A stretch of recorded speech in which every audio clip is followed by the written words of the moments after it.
টানা বৃষ্টি আর পাহাড়ি ঢলে নেত্রকোনার হাওড় অঞ্চলে তলিয়ে গেছে বোরো ধান। নেত্রকোনায় অতিবৃষ্টি আর ভারতের মেঘালয় রাজ্যের চেরাপুঞ্জি থেকে নেমে আসা ঢলে রাতারাতি তলিয়ে গেছে অধিকাংশ জমি। জেলায় প্রায় ৪২,০০০ হেক্টর জমিতে বোরো আবাদ করা হয়েছিল। এর মধ্যে প্রশাসনের হিসাবে প্রায় ১৫,০০০ হেক্টর জমির ধান তলিয়ে গেছে। তবে স্থানীয়দের দাবি ক্ষতির পরিমাণ আরও অনেক বেশি। কিছু জমির ধান কেটে আনা হলেও টানা বৃষ্টিতে তা নষ্ট হচ্ছে, এমনকি মাড়াই করা ধানেও গজাচ্ছে চারা। হাওড়ের আরো খবর জানাতে নেত্রকোনা থেকে যুক্ত হচ্ছেন প্রতিনিধি মনোরঞ্জন সরকার। মনোরঞ্জন, নিশ্চয়ই শুনতে পাচ্ছেন। মনোরঞ্জন, অধিকাংশ ফসলি জমি পানিতে তলিয়ে গেছে। সর্বশেষ সার্বিক কি পরিস্থিতি দেখছেন হাওড়ের, জানাবেন আমাদের। বৃষ্টি আর পাহাড়ি ঢলে অধিকাংশ হাওরের নিচু অংশ নিচু জমি ডুবে গেছে। এতে কৃষক দিশাহারা হয়ে পড়েছে।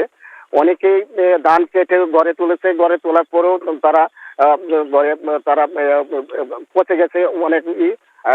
তারপরেও তারা ঠিক মতো গড়ে তুলতে পারে, চারা গজে গেছে। তো নেত্রকোনায় অধিকাংশ জমি রয়ে গেছে, তো পানি ঢুকতেছে, পানি বৃদ্ধি পাচ্ছে, নদ নদীর পানিও বৃদ্ধি পাচ্ছে। কংস নদীর পানি ১০৭ সেন্টিমিটার উপর দিয়ে প্রবাহিত হচ্ছে। তো আপনি জানবেন যে নেত্রকোনায় এবছর ১,৮৫,৫৫৭ হেক্টর জমিতে বোরো আবাদ হয়েছে। তার মধ্যে হাওরে ৪২,০০০ হেক্টর জমিতে আবাদ হয়েছে।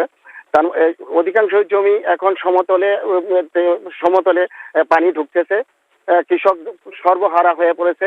তো কৃষকদের দাবি, আমি গতকাল কলবাগান্দা বিভিন্ন এলাকায়, হাওর বিস্তৃত এলাকায় ঘুরে দেখেছি যে কৃষকরা দাবি তাদের যে এক মুঠো ধানও ঘরে তুলতে পারে নাই, এক মুঠো ধানও ঘরে তুলতে পারেনি। তাদের যে ঋণ কিভাবে দিবে, এনজিওর যে এনজিওর যে ঋণটা করেছে, এটা কিভাবে দিবে, এটা তাদের সম্ভব হচ্ছে না।